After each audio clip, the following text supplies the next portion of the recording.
Welcome back to Red Star Raceway, where the bike show's quest for endurance racing glory is on temporary hold as we wait for parts for our battered Suzuki. Stuart Baker may be one of the Suzuki's top men in South Africa. He may be championship sponsor and also the hospitality organiser, but he still makes time to twirl the spanners for us, thankfully. After a heroic effort and a mad dash to Edenvale, we're back in business as Peter gets ready to head out. Medicinal.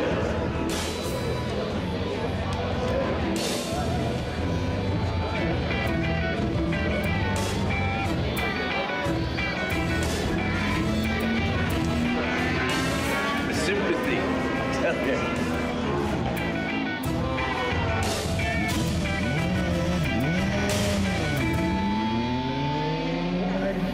Well, it's 2:15. That means we've been going for 5¼ hours. We've managed a massive total of 30 laps, which only puts us about 90, 100 laps behind the leaders. Now, main thing is, look, it's an empty pit. The bike is no longer there. Peter's out on it. It's been repaired. We owe a massive debt of gratitude to Alan from KCR Motorcycles, who brought us through an engine cover. And I think I should leave the next comment. We don't owe him anything at all, to be honest, apart from a headbutt when the race is finished. Who, if you me? know, yes. Oh, thanks. Yeah, that's great. Not that the headbutt he's had while he crashed wasn't bad enough, but he's on the brandy, so he'll be fine. I'm going to have the 4 more laps later.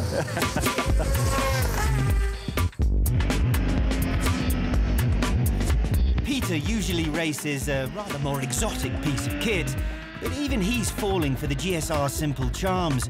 It may have basic suspension and weedy-looking brakes, but looks can be deceptive. This sub-100k naked bike might have been designed for more mundane commuting duties, but there's no denying it's also a sweet-handling sport bike when it wants to be.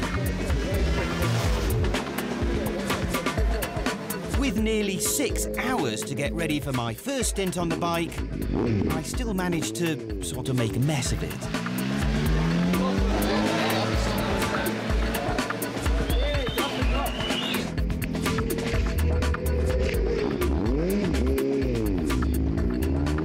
Everyone keeps saying to me that this is part of racing and, oh, you had to get your first crash out of the way.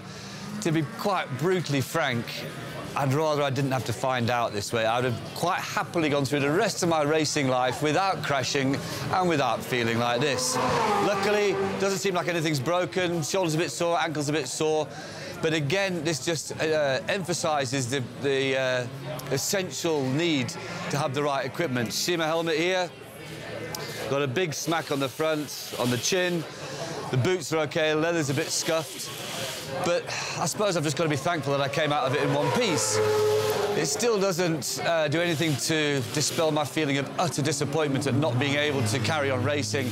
I came here with such excitement and such high hopes, not to break any lap records, not to go faster than the other guys, but just to get some more racing in, because I absolutely love it. So I'm just going to have to wait for next year and the 4-hour. So, pissed off, but what can you do? I'm still walking, I'm still alive. Back on track, I'm having an absolute blast of a dice with a GSXR 750 that eventually ends with him pulling away when a light rain starts falling and I make an unscheduled trip onto the grass. Not, though, before I have a lot of fun getting in the way of the GSR's more exotic cousin.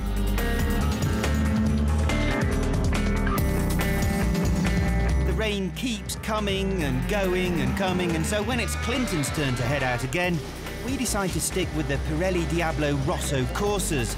They're pretty good in the changeable conditions, and there's not enough rain for full wets quite yet.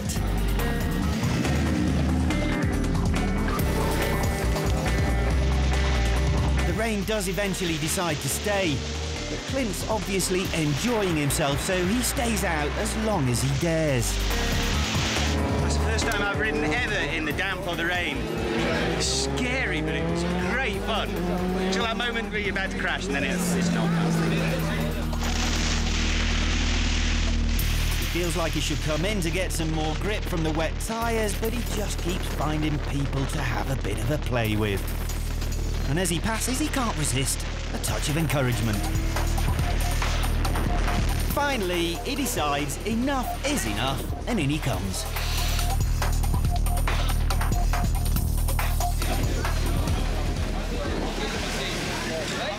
Okay, the time is 4:25. Clinton's just come in after doing his stint. The heavens have opened, and Clinton's saying something along the lines of it's very slippy. I don't think those are his exact words, but I think we can take his word for it. So we're going to full vets, and Peter's up next, and there's the thunder with the lightning.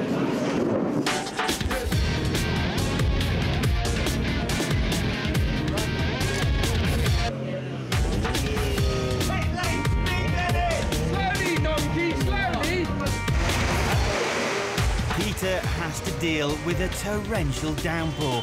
Standing water starts to infringe on parts of the track, and it's generally as unpleasant as it can possibly be for racing a bike. But something strange is happening. He's obviously loving every minute out there, riding like a kid, not a man whose free bus pass isn't that far away.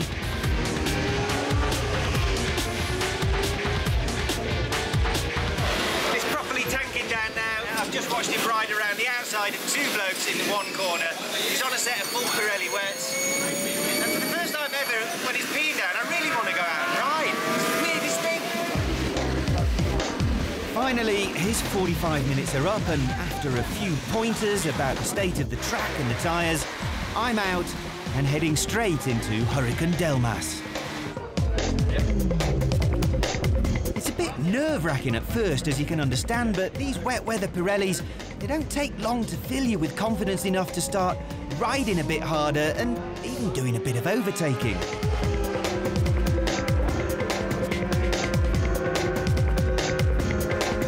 At times, the rain is falling so heavily, it's stinging me even through my leathers. And for a while, there's so much standing water, even these full wets suffer just a bit of aquaplaning. The laps wear on, I start willing the pit board to tell me to come in. I'm having a few too many slides and twitches, and I quite fancy a nice hot cup of tea. You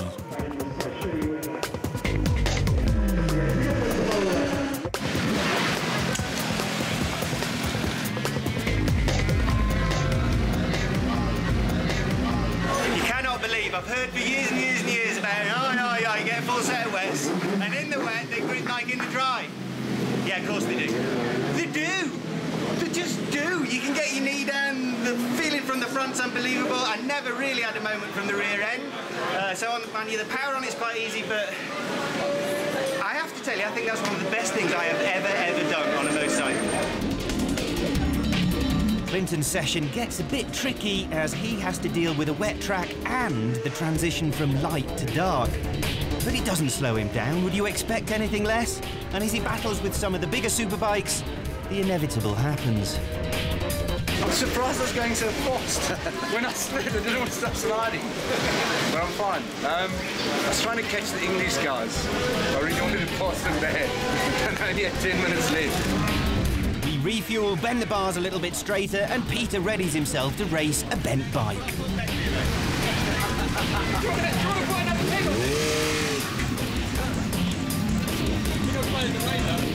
The new riding position and the footbeg that has only got room for one big toe takes a bit of getting used to, but Peter keeps a high pace in the terrible conditions before eventually handing over to me.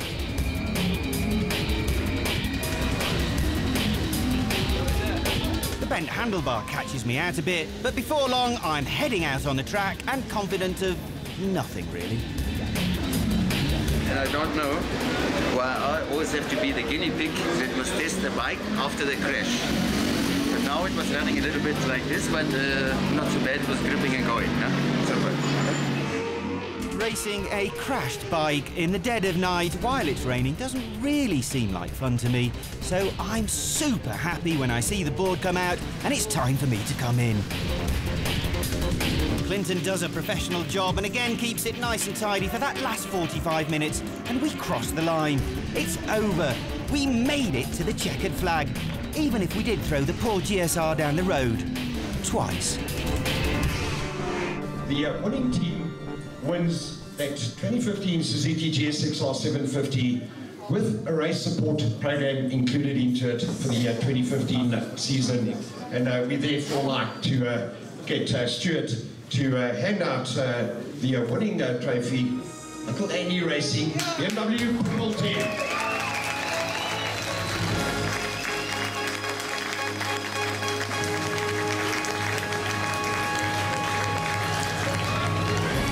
Tired.